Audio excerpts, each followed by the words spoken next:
سلام زخبركم من زخبركم تخاذلت مدبر لما عنتنا ما بحدش فيديو تمالي سمعتني اخو وحسون عينة درك قبر يبلون ازبلت وسقط قاموم قادم له ناب مقالة مشتراوي ناي كارغو بررا كم زتغبرات فليطو أبو مبرق ولقا كتما أنقرقوت كبير وقع قتلو أول وقت كتما باتع نفرتي ناي أذربيجان قبطي سعود عرب كمون ناي إيران كنزترايا لعلو حلفي فانو مستراوتيلو حيلتات صمدو عود كم زمزقبو تحبيرون مرغب سلام بس سبرا مقلي كملالس صمدو ناس كل ነገር አተናበ ሃይለ ፈናል ደኔና ክልት ተዋት ህዝብ ኮይና መፍለይ ይውዱ صمدو كويتا صمدو قدم انتي دا كونتاتم حديث تقرم انت تباسنا نعرق صبغ تسرحنا خان مرق نتزس قرنا تريد سقم كلت كونتاس كم حدا قلصن سلام تازي ناي ويني كي مسلكاتكم ناي بركت ولا سب سلام تاي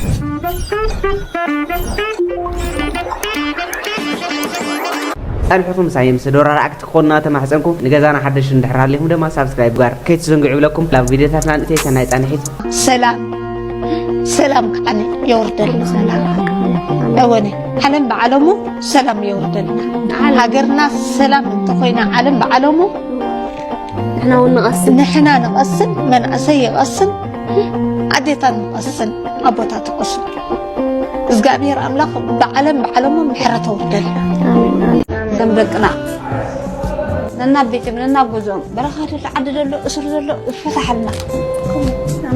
سبوا أسن دمنا تحدث دم دقي إحنا هنقسم دقنا هنحطهم دقنا هنرئي دمنا تحدث لنا برخات له شدد له كله حزب إرترا نقول حزب إرترا ورثة يكون تقال الله يكون كله زي أبزح زي إرترات بحال حاجر زني حزبي نايب على محتراز نورو تلتسلسته بعد ما قزعت إتبع السكة زنقلات حزبيو كوزي حراوت يلا بقال سحراوت يلا إذا بقال سحراز وصو أدم حزبنا حدا على محتاج جليس إني رأي زخاني هون حيال يزبل تأتو كبل زخل سلازين برأي بعوض تدابل حزب إرترات بقال سو يمسيوكو قدم جبهة مجمارة قال سنيرو جبهة مس جمرت قال سقصيلو هزوا حيلتات مصيو هزوا جنبار كوينو جبهة هزوا جنبار قصيل توشت نور قنصتات مسانا توسيخو حالفو كيدو هزوا جنبار نامرحو حزب إرترات عودو مقصلت أنا يتوقف يوم جنور قصتات إذا قال سوزي تأتو كبلو زفل حيلة تزنبر حزب ديساو خوين زلو زفكر حيلو سكا تأتو كبلو مخال نيرم قناي كادو يقداس ما يتقراي قصتوسيخو بعلو خم حدر زي المنجست أو سرعات إثيوبيا فرخ يلو إثيوبيا أو تقلالا ما نبتان حدا جاوز يعني مناتون تقول شيء كبيجي صار حزبي التحساسبة زمرحو عم تعراي فاششتا أو سرعات سرور يلو تبحيل حزب وزنورة مجزأة أو هاجر كعا مرحي كعلن إرتراس نبعلا حارة توز غاب مجوار حليف تمعبل ناو كالي مدسا قرأي الثمانية شخص خفل وزن بر لوبيست نسينا عبن قال ملام كونكت غيروم اب امريكا لوبي خبر لوبي لمز حسبوه تكيتكم ماليهم كيرو انا نبي عبي يدكم دريبكم كرخبكم خليلهم يدوم راكبهم نالكا بقى ገንዘብ ከፊሎሞ አብ አዲስ አበባ አንተ ክልተሰለስተ ማለት ሸይ አቢልዎም ማለት እዩ እቺ አብ ዋሽንግተን ምስክልተሰባ ሰላም አቢልዎም ተጉዳይ ምዕራፍ ትውዳል ዛት ትግበር ዘላ ፊልሚ ተወሳኺ 100,000 ነከዋጽሞ ንትመጽ ዘላ ዓመት ባጀቶም ንመሸፈን ትግበር ዘላ ፊልሚ ሎቢይስ ይታመንጎም ዘሎ እዚ ሎቢይስ እዚ ዓመት እዚ ሕጂ ትውዳ ስለ ዘላ ባጀት እታ ትመጽ ዘላ ዓመት needs another 100k or whatever ባጀት ስለ ዘልዮ they have to show something ታገርኩም ዝብል ሕቶ ስለ ዝመጽ ዝነበረ እዚ አገርና ኢና ብዝብል ትገርሁ ልቡ ድማ የአይ ሀገር ዝቅየር ዘሎ ፖለቲካ ድንጠቅ ዘሎ ከመስሎም እዩ ተወሳኺ 100,000 ሒቦም ክብወዮም ሚስተር ጻዕዳ ድማ ከም ትሪዎ ዘለኹም ንዓመታ ኣብ ገለ እዋን ኣብን ተጸኒሑ ማለት እዩ ويون أبجله ولا بجبته وسيدو يجله سلام كبهلومي سألي ولا بكينيا وسيدو مس كينيا كوهادوم يجله قبر لومي أندن تفيلم تغسل مالتي بتم تواسات دما يربحوا أبي أحمد المسوز اللو قلولاو قالوا كوندو خوني إرتراويان يستغلوا يخونيلو كن يرملوا إرتراويان بقمت على يخدهم سلوا بس يكون تاتزي فاكتتي دم بتقامد بحال نبرن تنيرو غينو كبيد خونه قبر مالتي زبز الله بزقول دايزي هاي واحد قالون على حقير ما وانا مريتن وانا رسم نزنا جرز السؤال كريو أي واحد قالوني مسح وحات زقون عينة محزنات أير لنانز بالريتو نبر العلواي سبا سلطان درقي شالقا داويت ولدو جيرجيس أبا مربب حبريتها زكا فلوريتو كاتعخينو إثيوبيا زفشلت هاجريا زبلتن تناتات بمهاب سفلت تي نبر بعل سلطان مسح وحات زقبر محزنات كم زير اللي أملاغيتو مسح وحات تتأميدنا نرخبو زقون عينة ربحي لن بزقونا هواهون حوحات مسانا كم محزز غلالو معك أن يلن زبالريتو رما أب إيكس قطو أسفيرو زلوم مسح حيلتات تجري زي كون ناس مس حيلتات دبوب جامبيلا نمحزز بلات نبر بعل سلطان أب أربع وان فانو مس من قصقاس هزبتات دبوبن جامبيلان حمسان شمونتن بهرات صحافة محزنات كم زفت رأي فليتوم أم حرام مس حوحات محزنات هاي اليوم فانو أب ملا حجر بقدري صريتن سباتن دقفتن زبلت أسلز خندما فانو مسمر وكتأنح كبا كتعي كدان كو قطابي كباس بالملغتيو أحلفو إثيوبيا بتحت لوزلا بركز الشغلو داويت ولدو جيرجيس سرعة أبي أحمد ناي أورومو ديمقراطياو بارتي مرح يب موبايليو أمحران إثيوبيا حرا كوت يبزبل مسمنجس فيدرال زق على السلح الفانو قال ساتو جاف كبتصح مخانو ززارب أبو منجو حوحة فانون تجمير زلو ركب حبرا وعمامات المفتصام بزبل زوها بزلو مجلسات نازايدون تقنو كان بعل داويت ولدو جيرجيس زبلونه نتركب كقامي رأيلو اتخلق نحوحت زتقاوم دمام أمباسادر سليمان ددفون تخون منقست مسح وحس ونيخون دردر قبر يبلون زبل توسخت قامو أسمعي زلوم أمباسادر سليمان ددفو أب إكس قطو أب زسفرو تحف كم زبل حوحت كاب ودقات المدحان بسم دردر دش قوس ناجمرتيا بمخانو دما منقستي مست قجلز ونيخون عينة دردر كقبر كم زيبلو زاد أنك أنت خونتي بوليتيكينيا حوحت بزول لعقيناتنا تسعر موداتونا قربا كل جزاب سم دردر كاب حلافنتو كهدم تنحيو كبليز قلت بمسارات مقلتي اتقجلا داقماي بمودب ناي إثيوبيا حزبي بزي قباء مسواتي كخفل ناقبر أيو قبلي وزسمع زلوم سليمان ددفو حوحاتن منقستي أفريسو نحقرنا مبتان تجمر خينات كم زي عوات مسارد أدما بسم دردر بتحوليز بلس أوعيتنا عربا كم تركبيوم دقفت تقولون فاتها نخركب عبيد عرنا قبرو كم زلوي تريسوم أمباسادر سليمان ددفو حوحات بتاريخو بدردرز فتحو سقام من فللين كم زي ترأي بمسخر حزونة تقولات هبتنو مرحتون فردي كاب مغربوت أزغوني يكون دردر كحس بيبلون كبلات انقيقو بتوسخ حزب تقراي كم كلهم حزبتاتي ولد وليدو ناي معباي مريتو حريسو بنصانت ناي متقام كم اون كابتن حموش تعسرتات زبت حزلو چقونا ناي موت عمسلو كرغاغص كم زقبار ما ملأختات تنصباريقوم زلوا بلا الحوحات سوهاب زلو ناي تقاموم ريتوتاتون نازايدو قاتيلوم يوم ይገባናል በግፍ የተወሰደብን ቀይ ባህር አለ ስለዚህ ትውልድ ሁሉ ቀይ ባህር ይላል አዎ እኔ እግዚአብሔር ይመስገን በህይወት ዘመኔ ቆሜ በህይወት ያለሁ ጓደኞቼ የተሰውበት ስለ ቀይ ባህር ስለ ዳር ድንበራቸው የሰውበት አላማ ህያው ሊሆን ጊዜው ወቅቱ ስለደረሰ በጣም ደስ ብሎኛል ዛሬ የትም ቦታ ስለ ቀይ ባህር ነው ወሬ ባንዳና የባንዳ ልጅ አያቶቹ ወይም ደግሞ የቅርብ ቤተሰቦቹ በድንበር ላይ ተሰው ብዙ ቋለ ባንዳ ሆኖ ጸረ ኢትዮጵያ ስለዚህ ባንዳን አይመለከትም ባንዳ ሊመራው ይችላል ባንዳ ይሰደባል የበጽግና ተላላኪ የፌደራል መንግስት ተላላኪ እንዴት የኦሮሞ ማይባል ነገር የለም ኖ ጆሮ የለኝም አባቴ እኔም ወዳቸው ጓደኞቼ በስም ጥራኳ በትለይ ማት ሰው ጠራለሁ አልጌና አፋቤት ቃሩራ ላይ የተዋደቁ የራሱ አላባነጋ ልጆች ያጼ ቴድሮስ ልጆች ያጼ ምልክ ልጆች ያጼ ዮሐንስ ልጆች ኢትዮጵያውያን ይያሉ የናባጀ አረስንቱ ጀግና የኢትዮጵያውን ጀግኖ ልጆች ኢትዮጵያ ዳር ድንበሯ ቀይ ባህር ነው ይያሉ መስዋዕትነት የከፈሉት ታነግራቸው ስለዚህ የቀይ ባህር ጉዳይ የልመና ጉዳይ አይደለም የቀይ ባህር ጉዳይ ይገባናል ለዚህ ሻዕቢያ ደንግጧል ሻዕቢያ ፈርቷል ሻዕቢያ ግራ ገብቶታል ለዚህ ነው ትላንትና ንግስተ ሳባ ስቴዲየም ነው የሚባለው በእኛ ጊዜ እነሱ ባህቲ መስከረም ማለት ምሱት የአስመራ ስቴዲየም እዛ ተሰብስበው ባህርና ህልውና መፈክሩ ባህር ነው ዘፈን ሁሉ ባህርና መሬትና ባህርና ሰማይና ባህራችን አዎ እኛም በደርግ የደርግ ጊዜ እንደዛ አድርጎን ነበር። ባህር አንገታችን መቆረጥ ነው ባህር ግን ወሰዳችሁ 38 ዓመት። ስለዚህ አሁን እንደውም የደርግ ጊዜ ያስታወሰኝ ቀይ ባህር ደማችን እኛ ሞተን ብዙ ነገር ብለን ከዛ ተረባረባችሁብን የአሜሪካ ኢምፔሪያሊዝም ገንጣይ አስገንጣይ ሻዕቢያ ህዋሕት ኦነግ مش عارف ኢዱ ምናምን ድብልቅ ብለው ግራ አጋባችሁንና ቀናችሁና አስመራ ላይ አዲስ አበባ ላይ ነገሳችሁ። አሁን ደግሞ ዘመን መጣ። ኢትዮጵያኖች በአንድ ቋንቋ እናናገራችሁ እናንተ ጸምዶ ብላችኋል አብራችሁ ተረሳል። ይሄ ነው ታሪክ ለዕሊኹም እቲ ኤርትራ ይፈልጦ አፍዓበዶ አልጌናዶ ከምኡውን ባጽዕዶ ይዕሩተይ አውቶ ሞይቶም የምቶም ደም ከልብ ዝኾኑ ማለት ይዕሩተይ ሞይቶም የብት ንኽሰርቁ ንኽዕሙፁ ዘይናቶም ንኽደሊ ኣብኡ ሞይቶም ማለት ንስኻ ግን ዕድለኛ ኮይንካ ህዝባዊ ግንባር ማሪኽካ ኣብ ልዒ ኣስቲኻ ሰዲድካ ማለት ሕጂ ከዓ ትፍክርን ከምኡውን ትዛረብን ኣለኽ። ስለዚ ዋጋ ንህበካ ኣይኮነን። ንሕና ኤርትራውያን ግን ፅቡቅ ጌርካ ትኢድና ስለትፈልጦ ኤርትራውያን ኩሉ ግዜ ሰዓርት ኢና ኣብ ቅድሚ ኤርትራዊ ማንም ከማኸሙን ወዲ ከማኸሙን ፅቡቅ ጌርና ሓፂብና ፀሚቕና ኣስታሪርና ስለደሰደናኩም እታ ዘይትመወት መልሓስ ግን ኣላቶ ኣብ ድሕሪ ስክሪን ኮይንኩም እስኻ ጭቁኒ ዝበልካ ካብቶም እኔ ጭቁኒ ኢልካ ዝሃብካ ሰብ ኣብዚ ንሃለ ስእልኻ ማለት ወፖ እዚ ወፖ ሕጂ ኣብ ናይ ኤክስፖ እዩ ህዝባዊ ግንባርካ እዞም ኩሎም ዕሩኽትና እዞም ክጠቕሶም ፀንሐኻ ኣለዉ ድዮም ሂወቶም ዝከዕለና ግን እዚኣ ተኣኽለካ እዚ ሰብ ከይመስለኩም ስቕ ኢሉ ድሕሪ ስክሪን ተፈከረ ምሸት ወፂኡ በይኑ ማይ ክኽዕዋ በይኑ ክኽዕል ኣይክእኒ በቃ እታ መልሓስ ዘይትመውት ኣላ በቃ ኣነ ገዳይ ትብል ካብ ሓዲፉ ግን ወዲ ሓደ ክገብር ኣይክእልኒ። ዳርጋ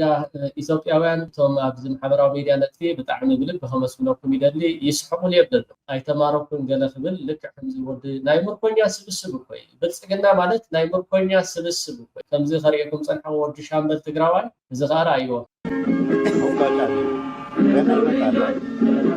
አንድነት በነፃነት ሊኩን እንታገል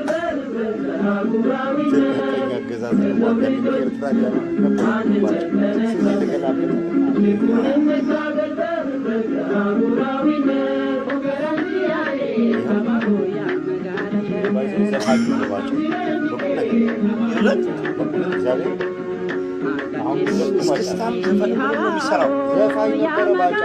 መከላከያ ውስጥ እየዘፈነ ነው ባጫ አባቦ አሁንማ ጌችም ባጫ እስክስተኛ ነው። አንዴ ይደገም ባጫ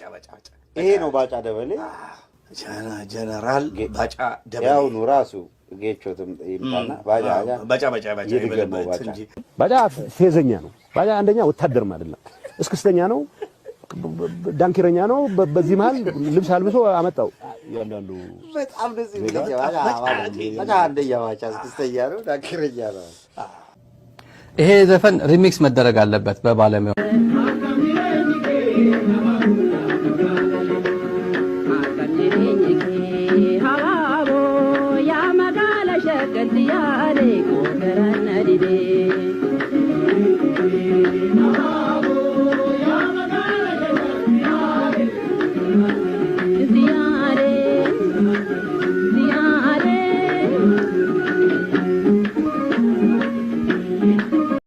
ገርሞኩም ይመስሓል እዮም ክትጥቀሙሉ ቀኒዮም ዘሎ ንባጫ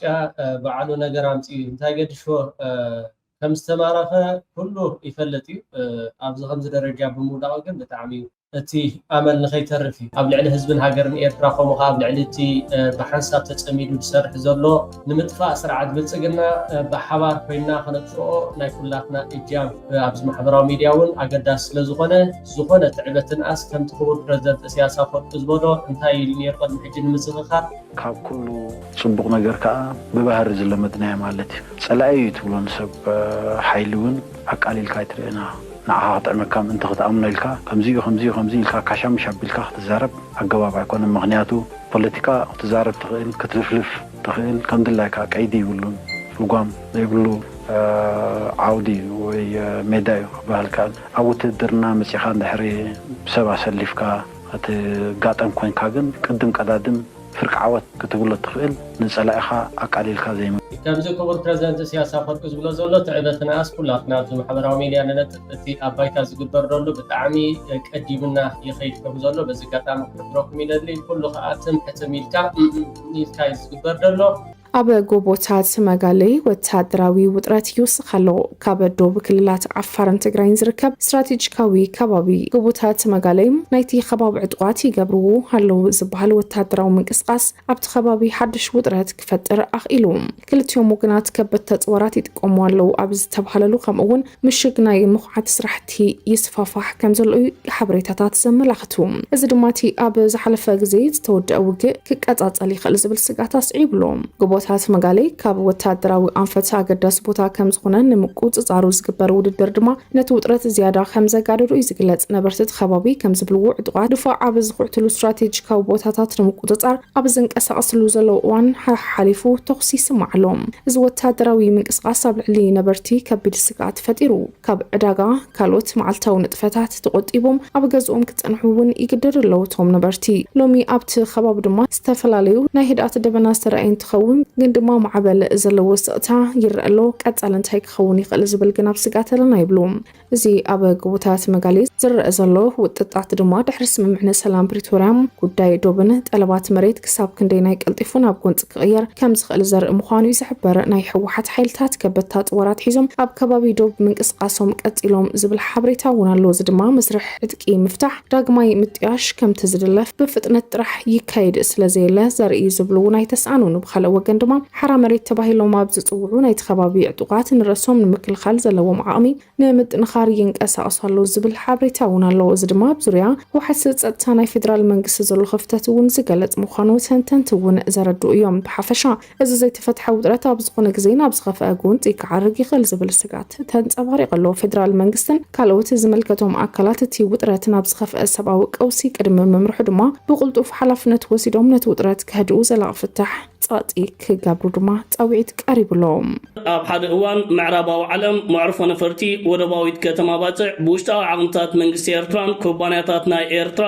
ምስተሰርሐን ምስተዛዘመን እቲ መዕርፎ ነፈርቲ ብቑዕ ኣይኮነን ብምባል ፕሮፓጋንዳ ክሰርሑ ተራዮም ነይሮም። ኣብዚ ሕጂ እዋንካ ዓበይቲ መራኸቢታት ዓለምን መርበባት ዓለምን ብዛዕባ ኣብ ወደባዊት ከተማ ባፅዕ ተደኪኑ ዝርከብ መዕርፎ ነፈርትን ኣብኡ ዝግበር ዘሎ ምንቅስቃሳትን ዜናታት ምፅብጻብ ስራሕ ኢሎም ተታሒዞሞ ይርከቦ።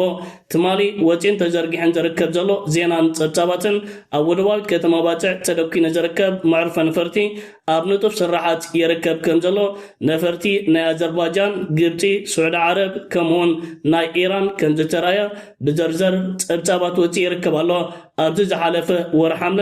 ኣዝዩ ብዙሕ በረራታት ናብ መዕርፎ ነፈርቲ ወደባዊት ከተማ ባፅዕ ከም ዝተካየደ ኣብቲ መዕርፎ ነፈርቲ ክልተ ኣገደስትን ፍሉያት ነፈርትን ክሳብ ኣብዚ ሕጂ እዋን ይዕሪፈን ይርከባ ከም ዘለዋ። እዚ ዝግበር ከምዚ ዓይነት ናይ ነፈርቲ ምንቅስቃስ ምስ ኣፅዋራትን ሎጂስቲክን ዝተተሓዘ ከም ዝኾነ ካልእ ኣብ ፀብጻባቶም ኣስፊሮሞ ዝርከብ ዘለዎ እዮም። እዚ ከዓ ንስርዓት ብልፅግናን ምክልኻል ናይቲ ሃገርን መመሊሱ ኣሰንባዲ ዜናታት ኮይኑ ይርከብ። ናይ ኢራን ነፈርቲ ኣብ ወደባዊት ከተማ ባፅዕ ምስ ተራያ ስርዓት ብልፅግና ኢራን ንኤርትራ ውግዝ ኣፅዋራት ሂባታ ብምባል ፕሮፓጋንዳን ዘመተታትን ክሰርሕ ፈቲኑ ነይሩ። ሕጂኻ እታ ዝኣምና ሃገር ኣዘርባጃን ነፈርታ ኣብ ወደባዊት ከተማ ባፅዕ ምስ ተራያ ስርዓት ብልፅግና ዝሕዞን ዝጭብጦን ጠፊእዎ ይርከብ። ወደባዊት ከተማ ባፅዕ ተደኪኑ ዝርከብ መዕርፎ ነፈርቲ ኣብ ንጡፍ ስራሕ ተጸሚዱ ይርከብ ኣሎ።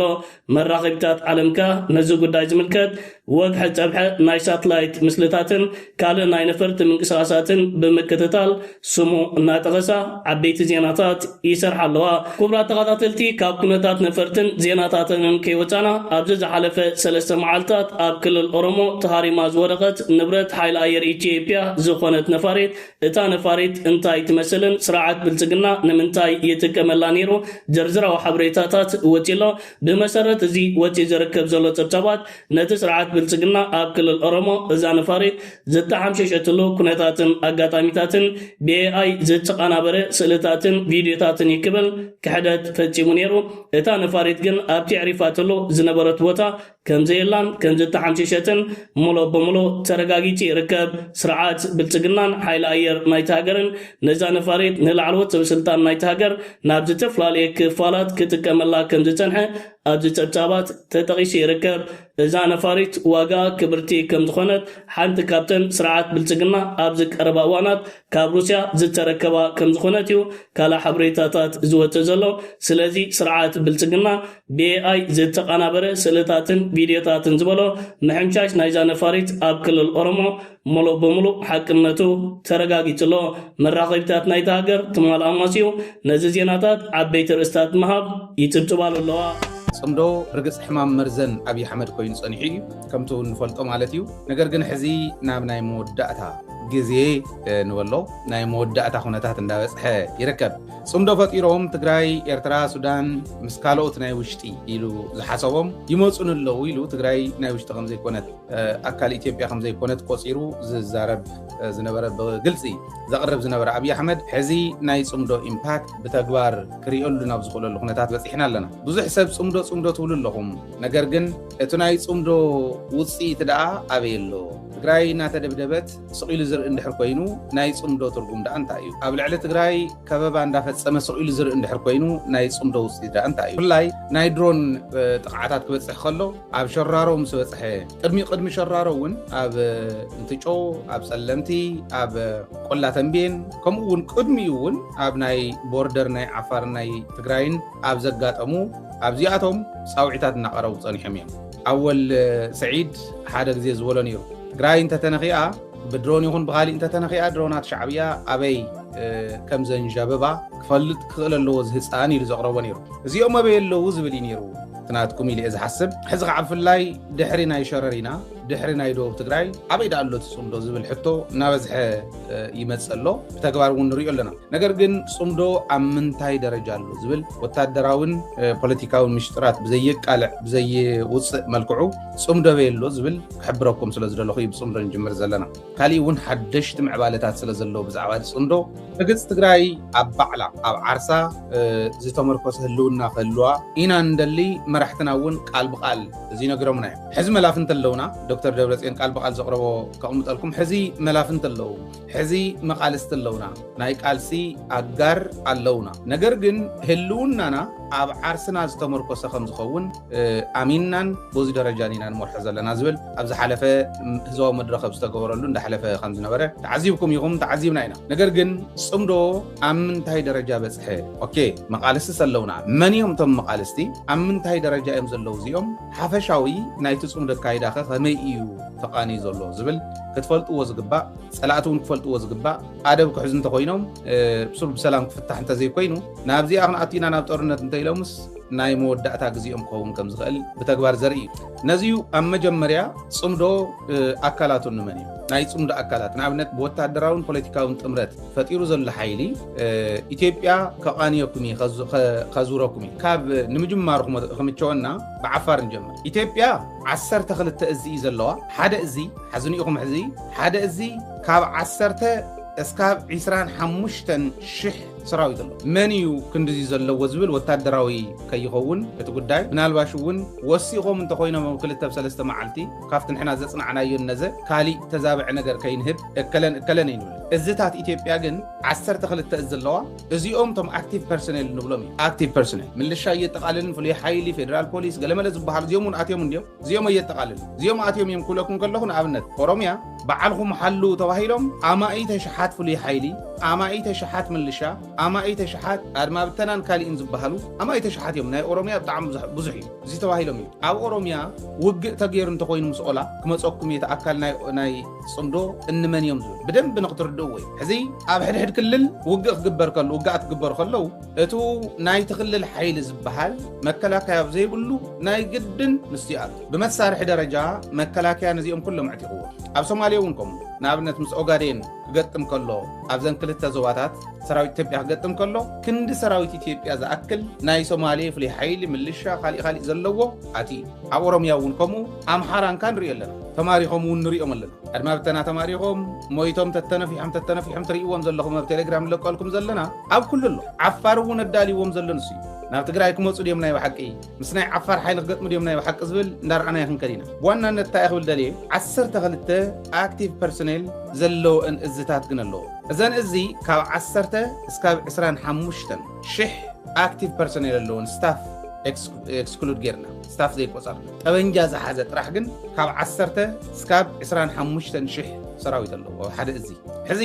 እቲ እዚ ከመይ ክሃልቕ ከም ዝኽእል ናይ ሸረሪና ጉዳይ ርኢና ኢና ክልቲአን ኣብኡ ዝተወድኣ ኮራት ኣለዋ 401 402 ዝበሃላ ዝተወድኣ እየ ዝብለኩም ዘሎ ናይ ደመቀ ዘውዱ ምልሻ እውን ኣብኡ ክንደይ ከም ተወድኡ ንፈልጦ ኢና እዚ ከም ዘለዎ ኮይኑ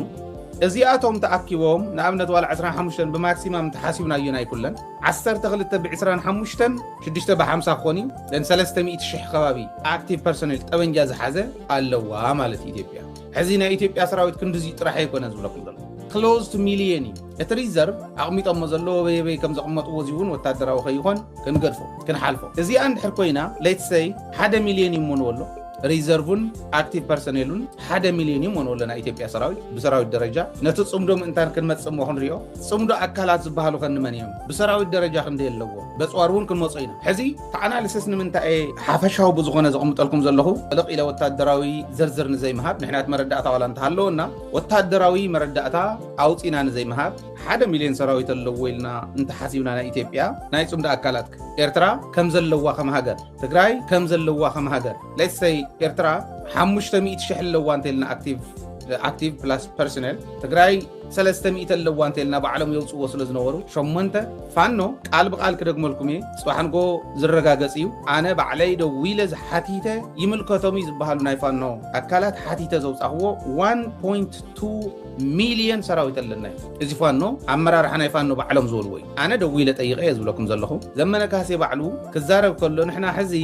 ልዕሊ ሚሊዮን ሰራዊት ዘለና ኢና ገለና ለክዛረብ ሰሚዕኩም ትኾኑ 1.2 ሎ ፋኖ ባዕሉ ወታደራዊ ስልጠና ፖለቲካዊ መሪሕነት ኣጽዋር እዩ ዝደሊ እምበር ካብ ናይ ኢትዮጵያ ሰራዊት ዝንእስ ብቕዓት የብሉን ብብቕዓት ደረጃ ክበልጽ ተዘይኮይነ ይንእስን ትድጋፍ ዘድልዮ ግን ተኽፍተቱ ፈልዩ ከም ዝኸይድ ኣይጠራጠርን ፋኖ ባዕሉ ባላንስ ክገብሮ ክእል እዩ ማለት እዩ ትዘድልዮ ድጋፍ ጥራሕ ደጊፍካ ናይ ኤርትራን ናይ ትግራይን ሓዊስካ ከምኡ እዩ ኤርትራን ትግራይን በይነን ኤርትራ በይና ትግራይ በይና እውን እኹላት እዮም ብቁፅሩ ስለ ዘይኮነ ፅሬት ስለ ዝኾነት ጉዳይ ግን ብቁፅሩ ደረጃ እየ ዝርኢ ዘሎ ሱዳን እውን ጎቲቱ እትይዋ ኣሎ ሱዳን ዘለዋ ትፈልጥዋ እያ ናይ ኦሮሚያ ትማሊ ዝረኸብናዮ መረዳእታ ናብ ከባቢ 250,000 ዝኸውን ሰራዊት ኣለና እዩ እዚ ክብሉ ከለዉ ግን ዝዓጠቐ ጥራሕ ኣይኮነን ኣብ ውሽጢ እውን ኣለና ኣብ በረኻ እውን እኒሄን ናይሎም ይሓስብዎ እቱ ኣብ ዕጥቂ ሒዞ በረኻ ዝኒሄ ኤግዛክትሊ ክነግሩና ይከኣሉ ጠቕላላ ግን ካብ 250,000 ዘይውሕድ ሰራዊት ኣለና እዩ እዚ ደሓን ዋላ ፍርቁ እዩ ኣብ በረኻ ዘሎ ወይ 100,000 ይንወል ወይ 50,000 ዋላ ንወል ፀገም የለን ናይ ኦጋዴን ሓይሊ ከምኡ ዝበለ ሓይሊ ኣሎ ዓፋር 22 ክፍለ ጦር ኣሎ ካብኡ ላዕሊ ሕዚ ከዓ ዓመይሶም ይኸዱ ስለ ዘሎ ባይዘወይ ኣካል መከላከያ ናይ ኢትዮጵያ ዝነበረ ይኸደ ኣሎ ላዕለዋይ በዓል ስልጣን ብልጽግና ሕወሓት ደረደር እናሓተተት እያ ክብል ገሊፆም ኣብ ሶማልያ ኣምባሳደር ኢትዮጵያ ዝኾነ ኣምባሳደር ሱሌማን ደድፌ ሕወሓት ካብ ዘጋጠማ ውድቀት ንምድሓን ብሽም ድረድር ናብ ኣዲስ ኣበባ ጉያ ጀሚራ ኣላ ዝበለ እንትኸውን ይኹን እምበር መንግስቲ ምስ ሕወሓት ምንም ዓይነት ድረድር ክገብር የብሎን ክብል ኣጠንቂቑ ኣሎ እቲ ኣምባሳደር ወሲኹ ከም ዝገለጸ ሕወሓት ኣብ ዘቀጻጸሎ ጦርነት እንተሽነፍ ኩሉ ግዜ ብድርድር ኣምሊጦ ካልኣይ ብምውዳብን ሓይሉ ብምጥንኻርን ህዝቢ ንኻሊእ መስዋዕትነት ከም ዘጋልጽ ሓቢሮም እዚ ጉጅለ በቲንጋእቶም መራሕትና ቤት ፍርዲ ካብ ምቕራብ ወፃኢ ምንም ዓይነት ድርድር ክሕሰብ ከም ዘይብሉ ኣምባሳደር ገሊጹ ኣሎ ብልጽግና ብሓይልታት ጽምዶ ተኸቢቡ ናይ ህልውና ሓደጋ ኣጋጢምዎ ኣብ ዝበሃለሉ ዘሎ ኣብዚ ሕጂ እዋን እቲ ኣምባሳደር ከምዚ ዓይነት መግለፂ ምውፅኡ ዓብዪ መዘራረቢ ኣጀንዳ ኮይኑ ይርከብ እዚ ከም ዘይለናሃለወ ካብ ሰቆጣ ሕጂ ሰበር ዜና ተረኺቡ ኣሎ ኣብ ከተማ ሰቆጣ ዝነበራ ጨንፈራት ዝተፈላለያ ባንክታት ገንዘበንን ካልእ ንብረተንን ጽዒነን ናብ ላሊበላ ሃድማ ከም ዘለዋ ተሓቢሩ ኣሎ ወልቀ መላኽ ኣብይ ኣሕመድ ኣብ ክልል ዓፋር ይኹን ኣብ ክልል ኣምሓራ ኣብ ናይ ውግእ ቀጠና ዘለዋ ባንክታት ሕጂ ዘሎ ጨንፈር ዓፅየን ብቕልጡፍ ናብ ውሕስ ከባቢ ክቕየራ ትእዛዝ ሂቦ ከም ዝነበረ ይፍለጥ እዮም ይኹን እምበር እተን ባንክታት ክሳብ ሕጂ ገንዘበን ዘየጓዓዛ ከም ዝነበራ ዝፍለጥ እንትኸውን እታ ከተማ ብሓይልታት ጽምዶ ምስ ተኸበበትን ሰራዊት ብልጽግናን መሻርክቱን ህድማ ምስ ጀመሩን ግን ንብረተን ናብ ላሊበላ የጓዓዛ ከም ዘለዋ ተገሊጹ ኣሎ ሰራዊት ብልጽግናን መሻርክቱን ብደቡብ ትግራይ ናብ ትግራይ ንምእታው ጋዕገልጠሚ ሒዙ ተጸጊዑ እንተነበረ እኳ ሕጂ ግን እቲ ጉዕዞ ናብ ኣዲስ ኣበባ ገጹ ከም ዝኾነ እዩ ዝግለጽ ዘሎ እዚ ከም ዘይለናሃለወ ናብ መቐለ ናይ ካርጎ ምሽጥራዊ በረራ ከም ዝተገበረ ካብ ምሽጥራዊ ፍልፍላትና ዝተረኸበ ሓበሬታ የረድእ እቲ ኣብዚ 2 መዓልቲ ውሽጢ ዝተኻየደ በረራ ካብ ግብፂ ከም ዝኾነ እዩ ዝግለጽ ዘሎ بمسارات استرقب حبريتا توسخت درونات أرى درون تكنولوجين كالت وسنت أصواراتن كم زرخبت تحبير علام أبتينا بمقالة زتقبر بررا سب مويا قبس أوان كم زتلعقو زحبرو في الفلاتنا اتام سب مويا نتام حدش تزعتوا أصواراتنا ممرحن سلطانا نمهابن كم زخانة فليت إذا كم زيلن هالوا بتقرأ بزلوا معروف أنا فرت الزسرح زلوا سرحتنياتات بلصقنا ممرحة كم زحابهم تجليسهم بلصقنا بتقرأ زلوا معروف أنا فرت خعاص ومحسب كم زلا زتجلس أن تخون أبو زلوا سرحتنياتات وين زسرح لو ممارس أبوطات كم زتوحابوا من مرجع من خفلته كم زتناقرا من يزقل زلام تقامو نبرات عقمي مرحت حوحات يقتل علو أب تجري زلو مرحنت كيتفقنا دقيسنا كنحضرين نخلن دخيمنا وناين بلنزبلت نبر أبل فتسامي سراح ما أخلايكم تحوحات حلافت بيت صحفة بايتو اتخلل زنبرت أرقاش أدانا قال سنة كيس سخعنا عرفت زبهال نقرية لن كتبل تقامو آقليز علام مرحت تجري بحيلي زحزوه سلطان مستناي هزب عقمي زمت أطنا يكون زبلت أرقاش سلازدما نتهزبي كابزلو وناي زل علم هو كتن طفقات زوت نتوم مرحت دمانا بحق زعرب من قد بهزوت كام زدلي بمتقاسيام من قسنا زترديو هزب تجري حق زوت أو تقريبا زلا فيدرال من قسن هزب تجري حق زلا وزبل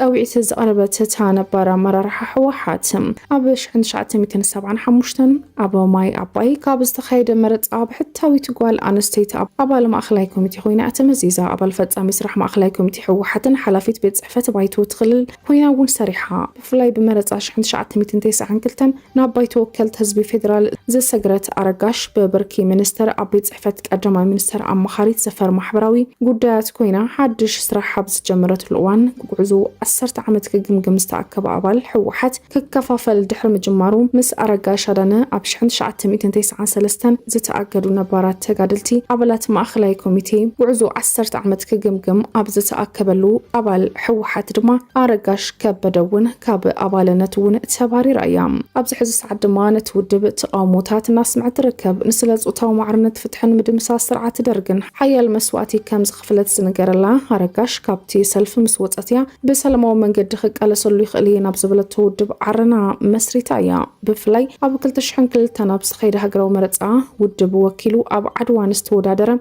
قدما منستر نبر ملسينا وبحتى ويتقال أنستيتي تنحن حيتكوينا قريبام بزحنا ميديا قلق كتب لزيت أرقاش أبز حزقوان أب تجري زلو مرحنات نتهزبي أي متنون تبل نهزب تجري دقيسو خطف زت عرزلو كجلات أفعات مريت معدن نتخلل سريعو خي أخلو من أسيبه وتناشطة أبناي دامات قينات أتيو انت موت دماك حساموتنا بتجبو زتو تفتراو سبنت زرحو كانو يختبل نتننويح عمتات كتقلقل لوز أنحتن قال ساد حرادما قال سوز بلد حوحت كوني نازل الله حزب تجري بزحز اوان بتعمي أبز حزن كونتات يوزلو زبلت أرقاش بحدوغن منهم عينت كونات هيدلن سوتا زمرت أنا بخالق مرايد ما بفلاي من أسيدم تصوتيوم بعلي أبو محبرة وميديا بأكال بخونات طفقاتنا تقوم كم زركبيا حبيرام اتهزب زحلفو مكران سقين لعلو كله يو زبلت أرقاش تفقاتن هلكيتن يأكل نيرو بسنكتي استفاد ركب بيلك ساراقن هزباب كيندام بتميتن نبرخلو مليس كاكاليج كان زفترو مرحتي مليخان هزبي نمتفاز كبر من قسقاس أين قبلن نتسرعة نمو قادوون كنك على سينا ختبل قالسا قد على مخانوون أملاخي تازلا قجل حفشاوت أقاماتنا يتخلل اتي قجل نزبلتو سرعة حوحاتنا يكللن هزب المفتح زيكو نسب زيحيقاو من قد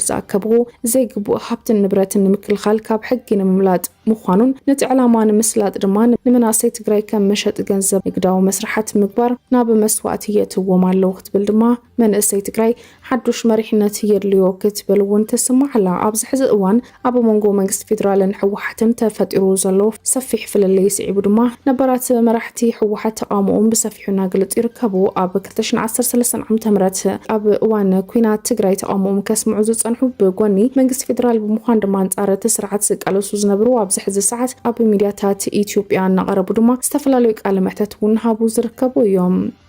كبرات تقاتلتي محمد كيار عمر كم ريتش تيد زبل زي ريتش كتم حدي كم صورس كنت تكيب له خمنجي زي ريتش تيد زبل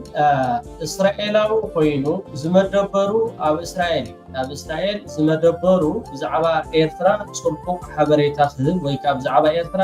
ጽቡቕ ክዛረብ ኢልካ ወይ ከዓ እቲ ዝዛረቦ ነገር ንህዝብን ሃገርን ኤርትራ ይጠቅም ኢልካ ምሕሳብ ማለት ትርጉም ዘለዎ ይኮነን። መሐመድ ኪያር ዑመር ግን ትፈልጥዎ ኢኹም ሓደ ዕሱብ እዩ። ዕሱብ ምዃኑ ከይተርፍ ከም ሓደ ምንጭ ተጠቂሙሉ ኣሎ ማለት እዩ። ግዜን ወቅትን ርኤም እዮም ከዓ ንከምዚ ዓይነት ኣብ ማሕበራዊ ሚድያ ዝዝርግሕዎ ግን ከም ድላያትና ማሳዋ ኤርፖርት in Eritrea has become a hub for military cargo planes with cargo planes arriving from Belarus, Iran. TPLF also gets supplies through the port. ኣብ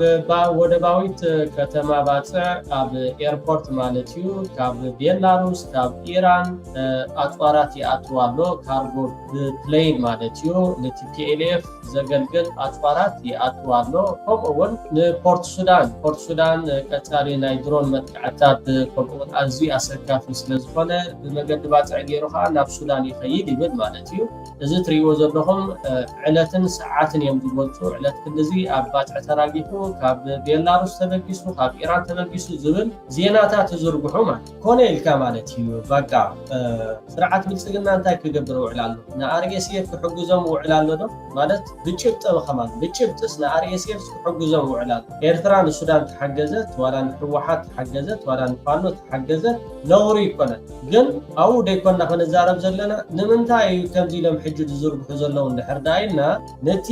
ስዕረት ዘጋጥሞ ዘሎ ስርዓት ብልጽግና ኣባይታ ግዳማዊ ንምግባር ማለት ግዳማዊ ነዚ ንሕወሓት ኣፅዋራትን ከምኡ ከዓ ተተኮስትን ብመገዲ ባፅዕ ገይሩ ይኣቱ ስለ ዘሎ ንኤርትራ ከም ሓንቲ ኣብቲ ጉዳይ ትዋሳእ ከም ዘላ ጌርካ ንምውንጃር ወይ ከዓ ንምጥቃን እዚ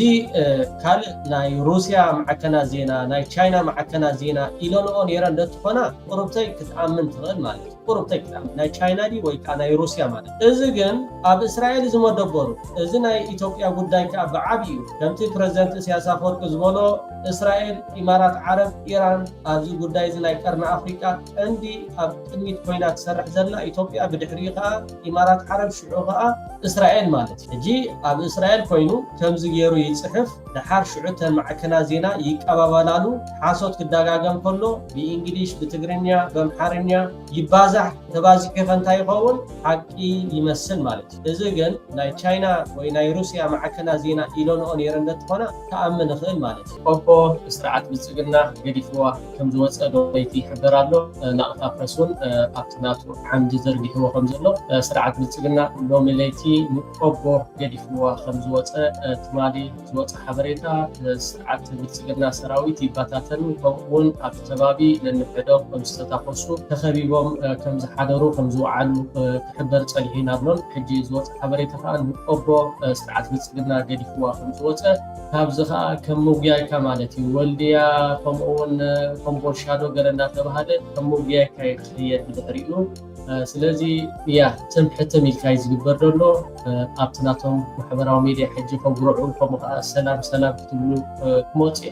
ሰላም ኣይፋን ኩናት እወን ሰላም ዶ ገለገለ ዝብል ነገራት እዚ ምድንጋር እዚ ወልሓደ ንኤርትራውያን ከዳናግሮም ኣይክእልኒ እቶም ኣብ ፅምዶ ተፀሚዶም ዝሰርሑ ዘለዉ ተሚሎም ስርሖም እዮም ዝሰርሑ ዘለዉ ግን ብጣዕሚ ዓወት ኣፈስ ዓወት እዩ ስርዓት ብልጽግና ብሕዞን ልጭ ክጠንጠፊዎ ብኩሉ መኣዝን ማለት እዩ ዓወቱ ክዓይዎ እዩ ዘሎ ብኩሉ መኣዝን ማለት እዩ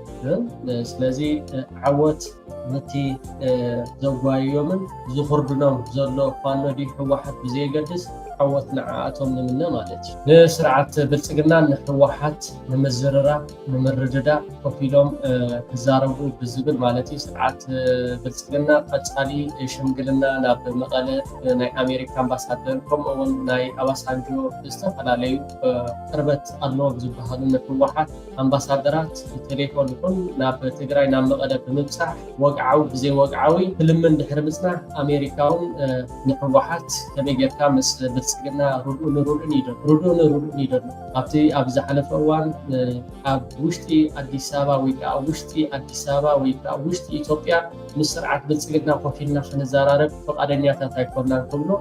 ሕወሓት ገሊፆም ነይሮም ሕጂ ኣብ ቀጠር ዶ ገለ ክንራኸብ ንኽእል ኢና ዝብል ናይ ስርዓት ብልጽግና እዚ ከዓ ግዜ ንምሽማት ከምቲ ሳህለወርቅ ከምኡ ከዓ ሕጂ እውን ብመገዲ ኣሜሪካ ጌርካ ኣብ ቀጠር أبقى تراخيكم تعملوا يزبل حتى أرد نجار نفانوتي ويك أنا فانوت داخيمو بالحريق أنا واخدكم متي ناب حوحات متي نحر حوحات فقا ناب إيرتران ممساي حوحات قلنا يحمل سلازلو فسال على تزيئة مس زبهان أي رخونا مس زبهان أي رخونا زي شمقلنا لو قلنا تبهال بتصحف زلو أبز محبرة ميديا بخير دانا جروبكم مس زبهان تاب لعلو سلسطانا في حوحات وقع ودي بزي وقع زرقوا زيل هنا يلوم نمثلات بزي المشمات يلوم نعاتهم تقبلوا زلو الأنبر بسلام زبهان مسعد بتسجلنا يلا مسفانو زبهان سلام يلا مس بتسجلنا حوحات زبهان بتسجلنا حوحات سلام يلا مس إيرتران حوحات مس إيرتران مس بتسجلنا سلام زبهان يلا مس سودان أبز حلف أوان تتينو مخان أبيو أبز حجوان كأب مجد أمريكا زبدر زررب ندات بهذا نات كتر كيلو زرارو حوحات بتسجلنا زخا خمسة سرح دقيمهم دقاقيمهم أبستق على لي أخيباتات توم على سلسطانات ناي حوحات دحر حجة خنتاي كندق دحر حجة خنتاي كندق نجيزينا مش ما تزي كوينو أبي أحمد كمزا تبقيش ما زلهم لتا تبقيش ما زلهم لسا سلزف حتو نسطانو نحلو ويكا زخونا نجار جيرو نمثلات نجمع تزي كوينو أم نجار كمزي قبلو تردي أمون مرحت حوحات تمرسي نو يزول تمرسي نو يزولو نزي صحفات زوالتو زولو بزي ما نتقراواي كيدا ناقر مقن ميترح دحرقوبو ولديا نابلكا كوبلشا نابلكا أديساوة تامنة أنت ودينا داخلنا سعرنا هنا تسأمينا هنا كفيل كأها مسواتي تخفل الله حزوه وأحمالك أتصلقني لك هذي كنقدم يزل تلعال تسلف زبلنا زل عليكم ودينا هنا راويتون أفلطوا احنا بيقادلنا زيتو ود لؤوق سلزلنا حدر سوء سلزلنا زي أمننا دحر زي نقاس أسكوينا تهنقبر أنسان حسب سراويت تهنقبر دي سراويت تقرأيني نلوك كوينا زلنينا لؤنا فلطنا نحنا سوكنا ليندل كله فلطي هزون ونقروا أبقالي مدرخة تفلطي ونيري سرعة بتسجلنا حتى تابلون السودان إيرترا نحوحات بفانو سلام نتقبر مالتي زاته بوجن كلاتهم جن تامس حنتياز تامس نوع أسر زي أبكتر نخرجوا بأمريكا زجبر زلوا ساب زعلة زي مرسي قبل على وصل السلطنة حوحات كم زي ترفع إزخاء بدفيت ناي بتسجلنا بتسجلنا يعني أوروبا أو حبرت حتى تابلو الدرادرونا خنرادا نخلينا مريتهم لو جلز بحال نجرت تي أبكينا زلوا لو جلز كل ነገር ክንገብረሎ ሚና ምምባል ዝገብሮ ዘሎ ሽርሕን ጉርሕን ኣብ ዝሓለፈ እዋን ኣመንጎ ኣምሓራን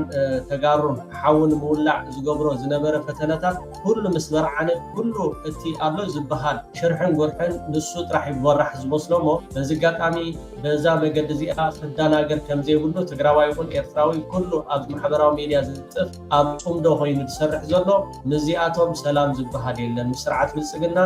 ብልፅግና ክቡንቆር ጥራሕ ዘሎ خمزة دكتور دبرتين زبلا زلو تلاعيلكا سجومت موسى خمزة دكتور دبرتين زبلا زلو بأنا ودينا داخلنا سعرنا هنا تسألنا هنا كفيل كأها مسواتي تخفل الله حزون وأحمالك أتصلقني لك هذي كنقدم يزلن لعلوي حلفي فانو زوتو حبريتام نسرعت أبي أحمد كاب سلطان نمقلاي أصلالفنا غيرنا لنا مس زحجزونا أكلاتون محزنة فتيرنا لنا زبلا ما أخلاي مرحي حقراو حيلي أم حرفانو أيت أسرس ماري دامتي فانو أبك أربع معلتات أدي سابا كمز قوطات أريو أملاخيتوم سرعت أبي أحمد أبك أربع أوان كنت فوقنا زنا مقبار دما نتسرعت كتف زدقفون حيلتات كنحبرينا زبلا أسرس أبك أربع معلتات بزعبا فانو زربو زلو زرباتات بتكبار كناريو مينا يبل أبز حلفو معلتات أمباسادر باج عدبلي فانو نابا أدي سابا أتو تبهيلو من قد تزت الرجلون أي أتون زبل مدرو كبر ملس زحبات مرحي فانو دما أبي أحمد بعلو جاجنتنا بعلو مسكيرو لنايو جنا دما أبو ما أخلاد دي سابا حولتي كن سرحنا يبل مسمن ركب كم زفترو كم استمحزي علاوي كم زجبر زجلت أتمرر حفانو نسرعت بلتقنا كتف مسخ الحيلي كان اسمه معنا زبل مال اخترما أما حلالي فوزلو نتي سرعت ندق في نازبلو بفلايد ما نعدو كوجلا فانو زجبرو زلو من قصقاس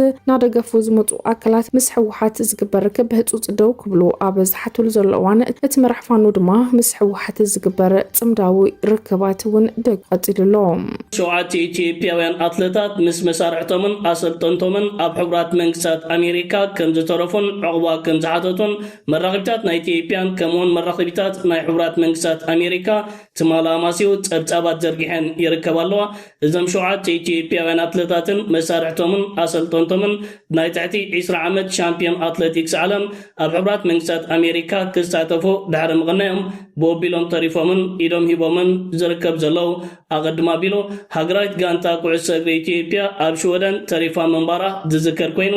እዚ ንስርዓት ብልጽግና ዓበይቲ ዝኾነ ጽፍዒታት ኮይኑ ይርከብ ስርዓት ብልጽግና ንጎደናታት ኣዲስ ኣበባ ዘብራርቕ ቀይሩ ንህዝብታት ዓለም ንምድንጋር ዘካየዶ ፈተነታት ብዝተፈላለየ መንገዲ ጉዱ ይቃልዕ ኣሎ እዞም ኣትሌታትን ስፖርተኛታትን ኣብ ዝተፈላለየ ናይ ምዕራባዊ ዓለም ዝተርፍሉ ዘለዉ መንገዲ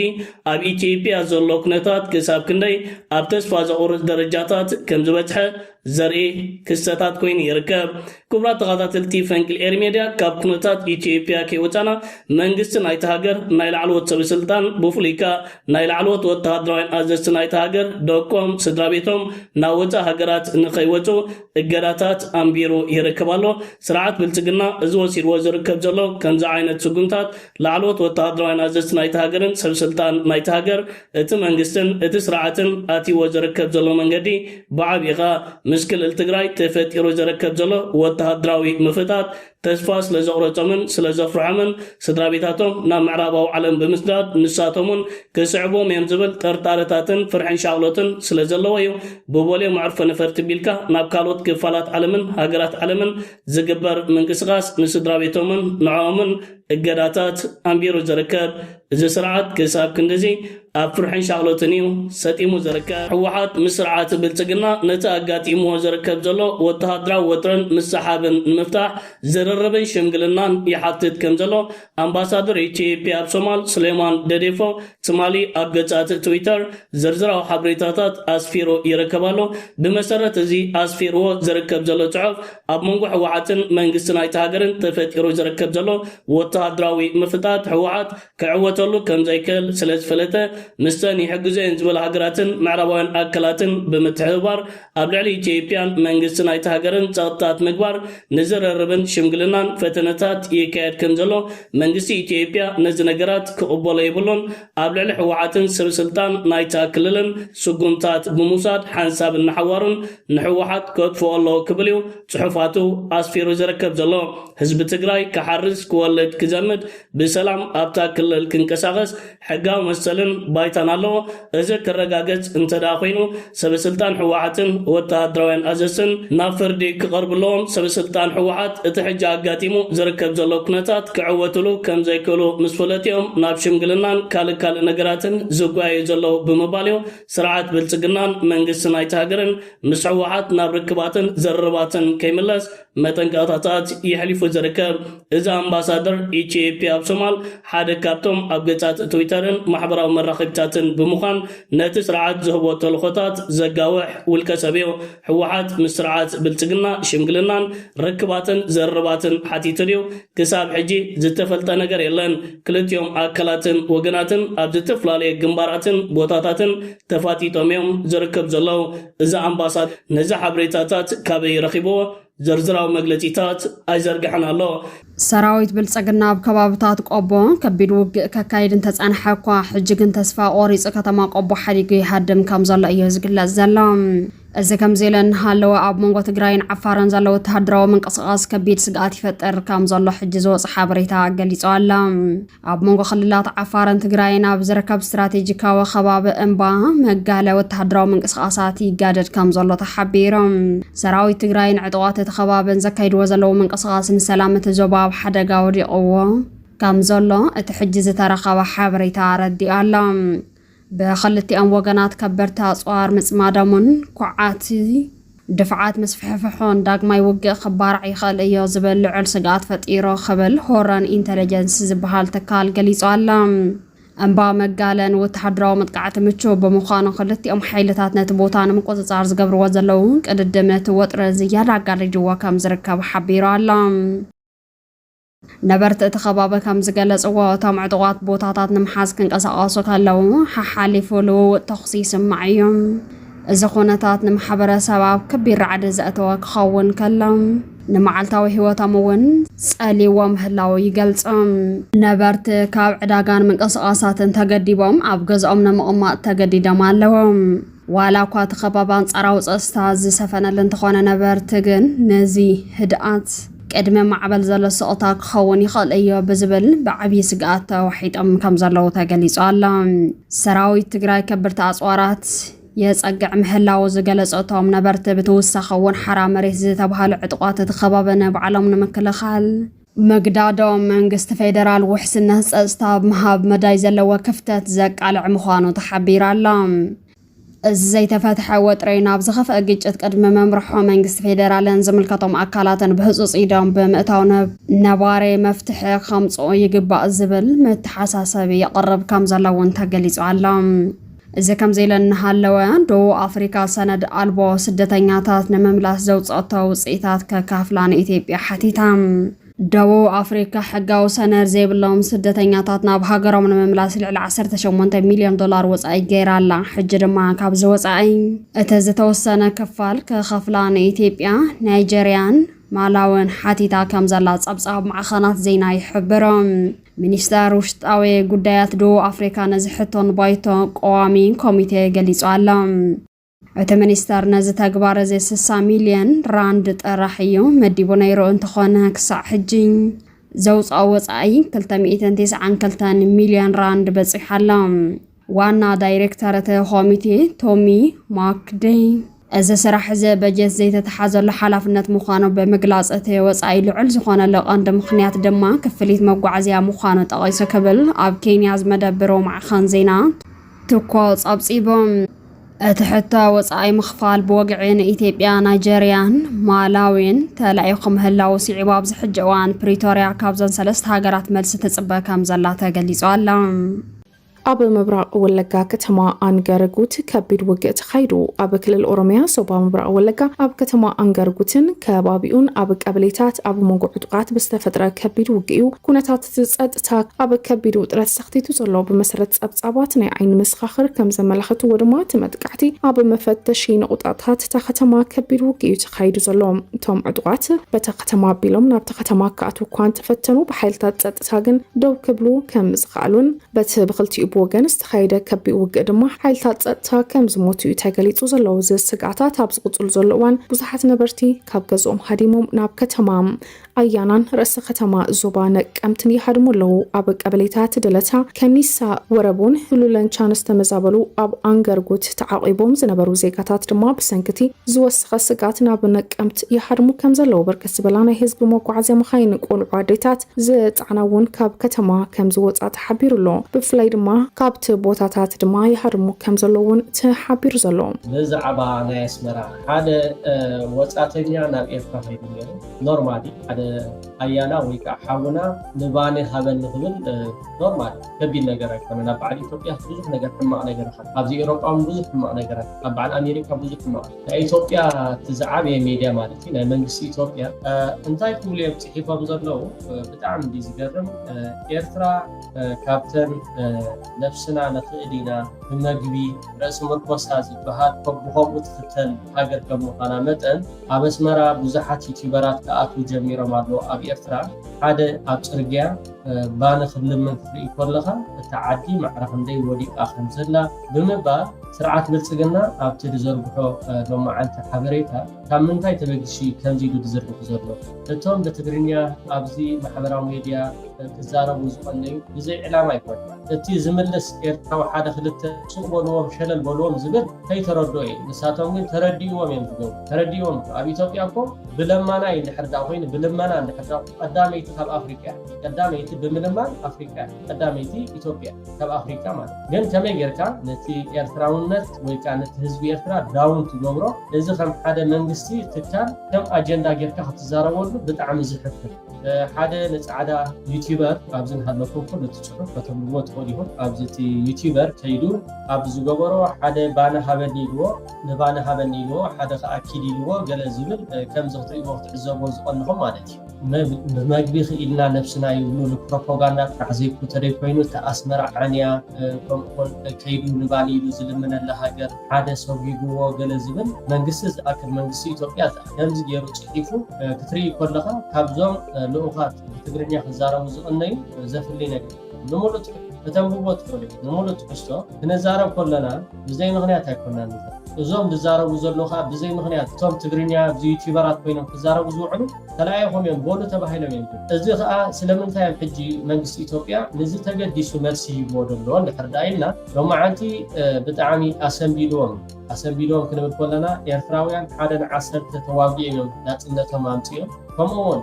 30 ዓመት ተቃሊሶም ወላ ሓደ ዝሕግዞም ዘየለ ምስ ኣሜሪካ ምስ ሶቪየት ሕብረት ምስ ኢትዮጵያ ገጢሞም ናጽነቶም ጨቢጦም ክብል ሎማዓንቲ ቪድዮ ዘርጊሕን እዮም እዚ ክጻወርዎ ይከኣሉ ኢትዮጵያውያን ክጻወርዎ ስለዘይከኣሉ ባቃ በታ ናይ ባነ ለሚኑዶ ኣብ ጽርግያ ነፍስና ንኽእሊና ገለ ዝብሉ ባቃ ዓዲ ዓንያዶ ከምዚ ገለ ዝብል ብዙሕ ጽሑፍ ኣርቲክል ኣብኡ ኣቲኹም ከተንብብዎ ትኽእሉ ኢኹም ሰደልኩም ወይ ከዓ ስለደና ውድን ሰደልኩም ይኽእል ቀንዲ ዝሕረቆቶም ግን እዛ ናይ ሎማዓንቲ እያ እዛ ናይ ሎማዓንቲ ኣብዚኣ ናብኣ ከብልኩም it grows. So what I was trying to describe, guys, so Eritrea had to have much harder time. So it was 1 to 10, which means if one person was from Eritrea side, there was 10 people from the Ethiopian side. So it was very unbalanced how it grows. So what I was trying to describe, guys, so Eritrea had to have much harder time. So it was 1 to 10, which means if one person was from Eritrea side, there was 10 people from the Ethiopian side. So it was very unbalanced war, and Ethiopian side, as I mentioned, they were getting so much support from the international level, US and Soviets, and also Eritreans had to change their tactics. They were using guerrilla tactics because they were much weaker side, but in reality at the end they are the ones actually won the war. So they had to do guerrilla tactics, which means attacking and then running away, attacking, running away. That's one of the ways how they actually weakened the Ethiopian side of the army. And you might be also thinking, like, why this war? እዝኖም ደጊፉ ኣስሚዕዎም ኤርትራውያን ውሕዳትዮም ከምኡውን ሓደ ንዓሰርተ ንኩናት ንኢትዮጵያ ገጢሞም ስዒሮሞ ጉሪላ ፋይተር ኮይኖም ማለት እዩ ኣብ ገድሊ ተጋዲሎም ናጽነት ኣምፅኦም እዚኣ ብጣዕሚ ኣጉሪዓቶም ማለት ሓቂ ስለዝተዛረበ ካልእ እውን ከም ተወሳኺ እዚኣ ክትወሓጠሎም ኣይከኣለት the people to arrive and look and also remember the brutal war they had to go through to achieve their independence in 1993. So the war lasted exactly 30 years, from 1961 until 1991, and 1993, the same year as I was born, this country became independent. And all this junk you see here, those are the weapons and cars and artillery, everything collected here from Ethiopian side. So Eritrea was in war with Ethiopia during all these 30 years, and Ethiopian side actually was much more stronger. And in the beginning of the war, actually Americans were helping Ethiopians fighting against Eritrea, and later on Soviet Union got involved and they were supporting Ethiopia with the weapons, with the tanks, and with the ideas and support, advisory to win the war. But Eritrean side almost has got no support or whatsoever, which made them the weak side. ኤርትራውያን ወላ ሓደ ሓጋዝ ይነበሮም ን30 ዓመት ንኢትዮጵያ ግን ብዙሕ ሓገዝ ደገፋት ነይርዋ ብገንዘብ ይኹን ኩሉ ኣጽዋራት ዝተራቐቐ ዘመናዊ ኣጽዋር ናይቲ ግዜቲ ዓጢቖም ንኤርትራውያን ኣብ በረኻ ይዋግእዎም ነይሮም ኤርትራውያን ከዓ ንኣሜሪካ ንሶቪየት ሕብረት ንኢትዮጵያ ንዓኣቶም እዮም ስዒሮም እዚኣ ክትወሓጠሎ ሕጂ እንታይ ይዛረቡለው ከምዚ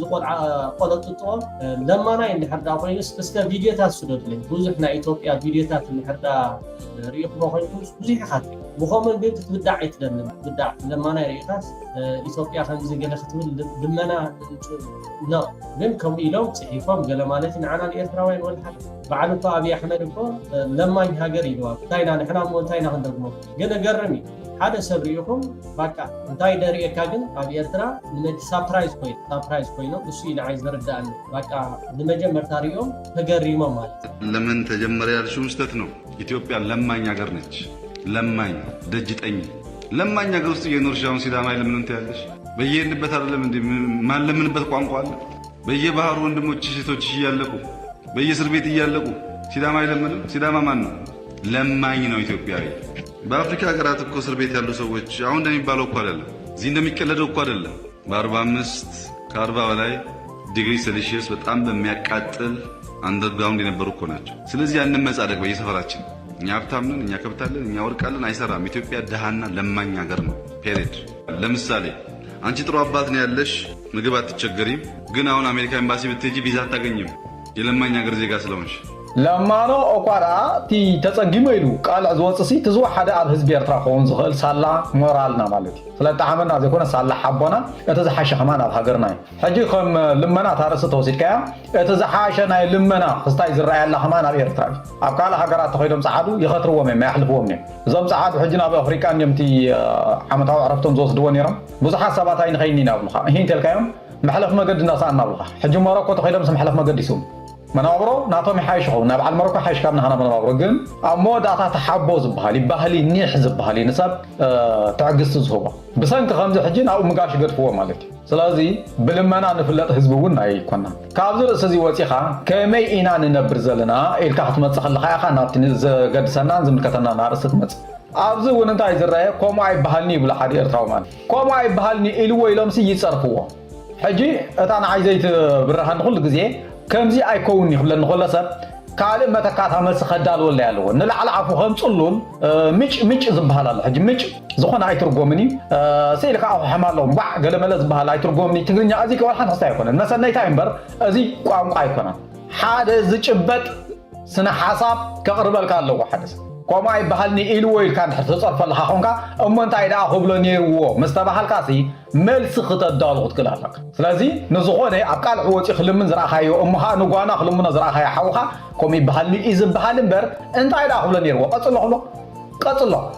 أركبه كم بلدي خبرني هو نزل سبزي خط حتى زلك مع عسيرة دحرة غامراسي أمس حكاية مسح زي حتى نيرو تسب أمس حكاية نفوق عند غيره مسح راح يكون أبجزاو نقول خلو وصل صغلو كنت على خلق شمطة الغلي كنت على خلوهم شمطة الجبع نعوم سيحو كنت على خلق شمطة يجبع زاسوا هنا كل جزيرة تراوي فقدوا قاعدة فقد عدس أبا فحسب سايت بالعدها وشجرات كاردا نبلو مالك حجي دحرة غامرة أنت هيجيرلو كتفلت علىك ولا حنت جبرل أنت تبهيلو حجون عن السنف يبلو مالك دحرة خامرة ولا حنت زي جبرل تقولين خندي تسنفها إيرترا وحاو خاب قدنا وسكاب كنزي قال زبان قال عسي أنت هون كأختم سحزي كالكا أنت هون كأخي قرب ولا ندقون جزا صدر الله وتقولين قالك جبرل زي كالكا إلى السنف قبله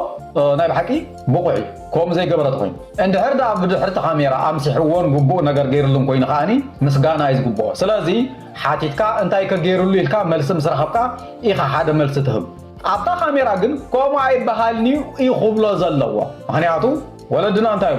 زبان كاودو بايرايو كبدخا حمل ملايو حجي كل جزء نحي زخيدا نازل يرتاوي نمبر حبوي زخيدا نازل نمبر كم تزلنا خبيد منابر مو تعالى لا مسحقي عالمون مهنا مالتي كم يقرنا رالنا هاي تعملنا أخل أخلص لازلو تعرفنا عيفالو زي تحبوتي بحالي تسنة سرعة بحالي تزخيدنا فلازي نزيهم كنا فرصة ما يقباني كوين جن زي ما حكا بدعم حلو استوجد زي حقات مكاخلي لا العام زخونة سجم كجات مكاي ويكا مرالو بقلطف زتنكف قلطف حلو زودق سبون كل وكاي مليونات نانو مليونات سلازخنا حلو زودق كل وكاخلي سلازي نظام كم زيام زعما صلوا وجنات كات تشكيم كاي ما حد خيد براي دربيمنا نظام قلطف حلو نوم زقدا العامم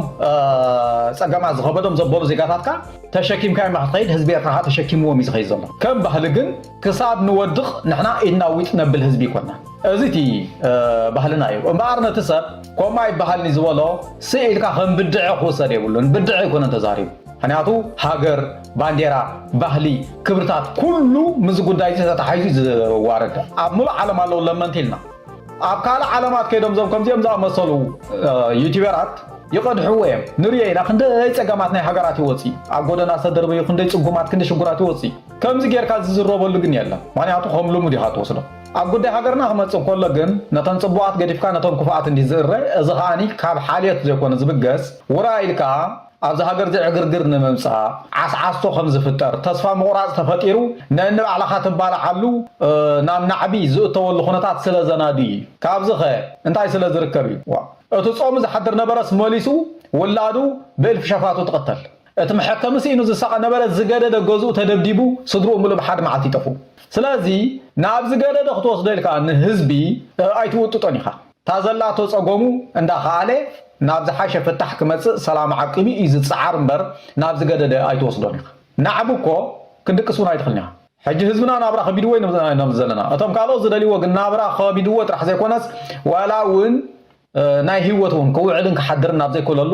5 ኪሎ ሜትር በሰላም ከገይሽ ኣብ ዘይኮለሉ ደረጃ ከውርድዎ ማለት እዩ خناتو تنعب زدليو ونا انصار من قسي كونه نبعل خا متهنوخات بتاعت هاغراونت سلازي از سلازخونه ناتي زلو صقم ناي هاغركا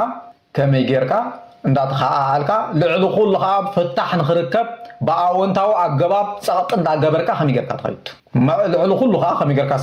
سلام ناي حزبها خا نعقب كايت خيت تسفا ناي حزبها خا نعقب كايت خيت ازيتي اكايدانا خونز غبو بزعبا شجر ناي حزب ارترا اندحدا خوين ويكا ناي محبراو منابر زبحال تخوين غن فلاف غزاز قصالينا نزارول ازي عقلي لك حر زخل ايكونن مغنياتو حزبي بتعجست خيد خليو حزبي خصبيكا خليو حزبي سنه سرعت غير خيد خليو كتصوفللو زلها كم مرح اكل وي كم منقص خصوفللو زلو خاني مرالا ودقت كيهلي حلنا وعربت كيغاطني حزبي تصاوراي كوين يقصل دلو حزبي ام مسمرو دلو حزبي تعجست غير خيد دلو نزي انت رح مرعي زي كونه معرو ون حلنا وعربتن مرالا ودقتن زبحلالو سلازي مورالو زودقه حبرتسب كايبزح حلنا عربت زقاطمو كايبزح ازيو مطنقق يليكا كاب نغز زسكفنا صلاي بمحبراو مناوبرو خغاطمنا زخل حاسيا اي بزياده خسكفنا زغبو سلازي نازا حغرزي كطبو خطعشاشو سلازي دلي هلونو سلازليني طعنو سلازليني مصاي غودنوون نصرن صففن كون سلازلغو تزلنا سكفتات كنزاربلو سلازلنا اين قصال نزاربلو بزعوا محبراو مناور قصالينا نزار نحزبهم حرا كنقالسينا زبله جنرال كنفدانيو حزبهم حرا طلاين ايو إلنا اينفلطن از سلازبلنا دما حزباويان حرነት ትግራይ ንነጻነት ህዝቡን ተቃሊሳ ክብል ተሰሚዕሎ جنرال كنفدانيو ዝግበሩ ዘለው ርክባት በፍላይ መስፋኖን ኤርትራን ቅዱስ ርክባት ዩ ክብል ዘሰማዕት ጀነራል ቀደም ዓመታት በብልሹና ተኸሲሱ አበቅ ኢድዛአቶ ሜጀር ጀነራል ክንፈዳኛው ካማ አሰርተ ድሕረ መፍትሑ ድማ ናብ ርእሰ ከተማ ትግራይ ዝኮነት መቀለ ከተማ በመምጻዩ ምንቅስቃሳት ይዝገብር ዝረአም ፖለቲካው መርገጽታቱ በብዙሕ ናብ ሚዲያታት አላው ክገብር ድሌት ዘይብሉ ጀነራል ህዝብ ዛዕባ ወጻ ህዝብ መሐራክ ዛረብን ክትንትንን ንምታይ ተደልዩ ዝብል ሕቶ በጊስሎም ህዝብ መሐራክ ካልኦት ህዝብታት ዝተረገጸ ፍትሕ ዘሳነ ኢልና ኢና ንኣምን ዝበለን ትኸውን ህዝብ ኣምሓራ ካብ ጭቆናን ሓራኽ ወፅን ሰርሕ ኣለና ህዝብ ኣምሓራ ሓውና እዩ ዝብሉ ቃለ ምሕተታት እውን እናተውሃቡ ዝርከቡ እዮም ሕጂ ካብ ሱዳን ዝተረኸበ ሓበሬታ ከም ዝገለጾ ድማ ሓይልታት ጽምዶ ዓወት የመዝግቦ ከም ዘለው ተሓቢሮም ሚድያታት ብልጽግናን መሻርክቶምን ጥሙር ሓይሊ ብልጽግናን RSFን ከተማ ኩምሮክ ከም ዝተቆጻጸር ዋና ገለጽ እኳ እንተኾኑ ማዕኸናት ዜና ሱዳን ግን ካብ ሓቂ ዝረሓቐ ከም ዝኾነን እታ ከተማ ሕጅውን ኣብ ትሕቲ ቁፅጽር ሰራዊት ሱዳን ከም ዘላን እናገለጻ ይርከባ